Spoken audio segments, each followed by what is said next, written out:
Councilmember Valenzuela, do you want to start? Sure. And I don't have questions. I guess I just have comments given the opinions here today.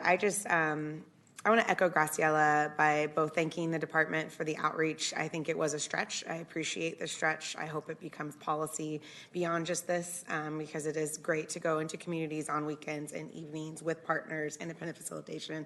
Like, you hit all of the boxes, and partnering with the commission in that way I think was a really positive step, and I do want to start by commending that. I also want to echo what Graciela said in terms of, it's not like the outreach is just one step. Then there's the other step of what do we do with that outreach. And I do want to appreciate the changes that have been made.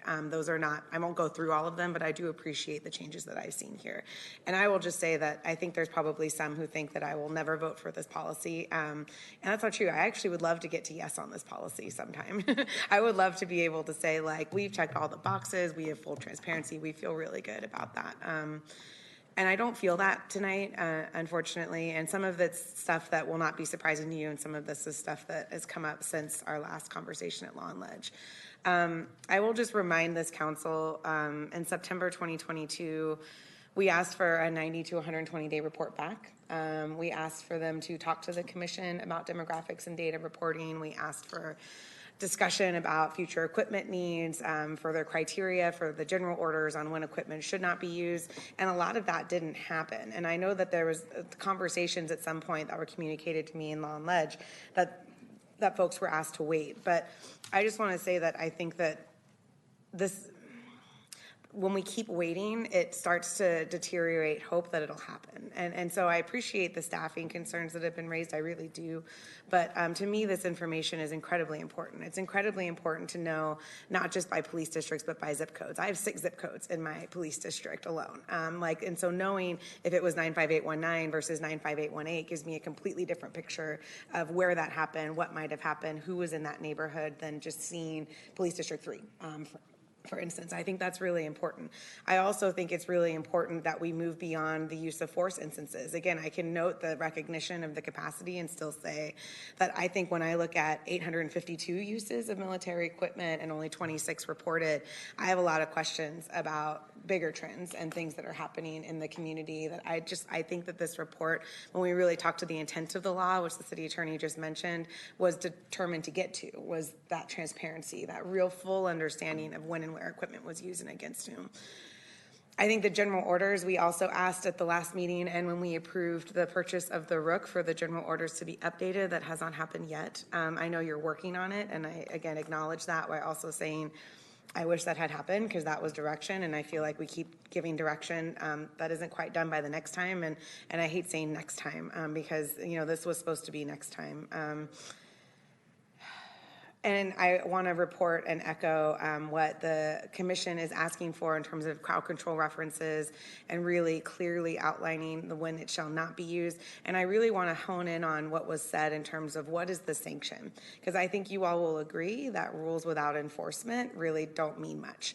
So if it isn't super clear what is going to happen when violations of policy occur, then it might be warranted that, like, oh, I'll just use this and then we'll see what happens. And I want it to be super clear what the expectations are for our department. When you use this wrong, when you violate this order, these are the steps. Even if they're a range of steps because circumstances are different, like, I think it's important that we be very clear that this is not just a rule on paper, that this will be enforced. And I know that there are internal investigation and OPSA processes around that, but I do want to concur that I think that's important. And for me, it's a very different level of use if you're blasting into somebody's home versus if you're driving an armored vehicle down the street, in a misused way. Like, there are radiates, like if you fire a pepper ball at somebody and that ended up being a misuse, I think it would behoove us to be a little bit more clear in terms of the process. And I also think that helps us get around some of our issues with being more transparent with discipline after it occurs, right? If we're transparent up front, then people know what to expect when something happens. They know what our process is. They know what the range of options are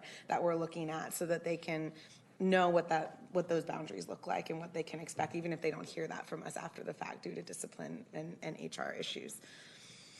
I will say that I am never going to be okay with acquisitions of chemical agents. I just won't. I don't think they should be used anywhere. I definitely don't think they should be used on our streets. And so that being included in here is always going to be a deal breaker. But I want to finish by pointing out trends.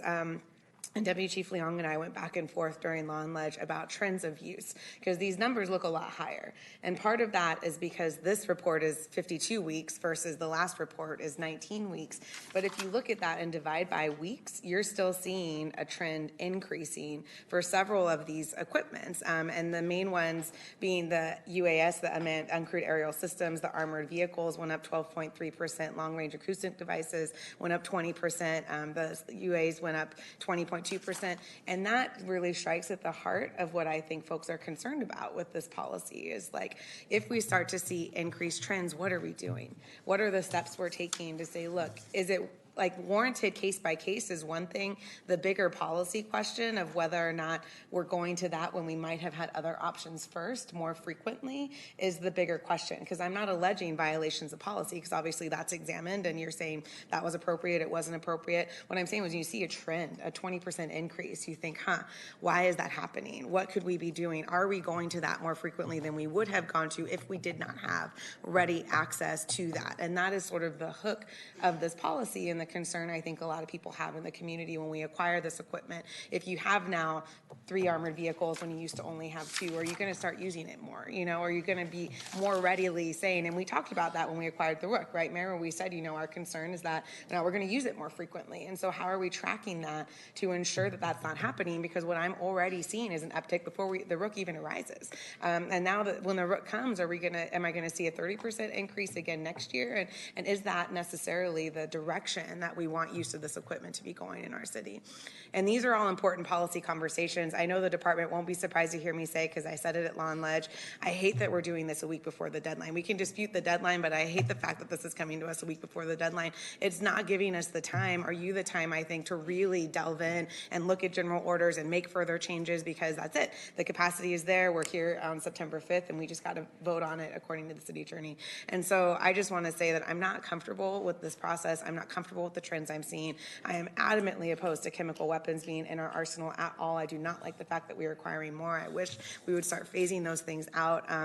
But that, for those reasons, I'm not going to be supporting this tonight. But I do hope, and I will reiterate, I am not an impossible get on this. I really try, and I hope the department saw when we met in August, when we met again at Law and Ledge, I was saying, please do this, please do that, please do this. And you were doing what you could, but you ran out of time. And this is a situation that I don't want us to be in again next year, because I think everybody who's engaging in this could just, you know, throw up a middle finger at this and say, forget it, I'm not going to engage, I'm just going to oppose. That's not what they're doing. They're trying to say, do this, do that. They're giving you really concrete things so that we can get there with this policy. I think we could get there with this policy, but that's where my position is right now. Thank you.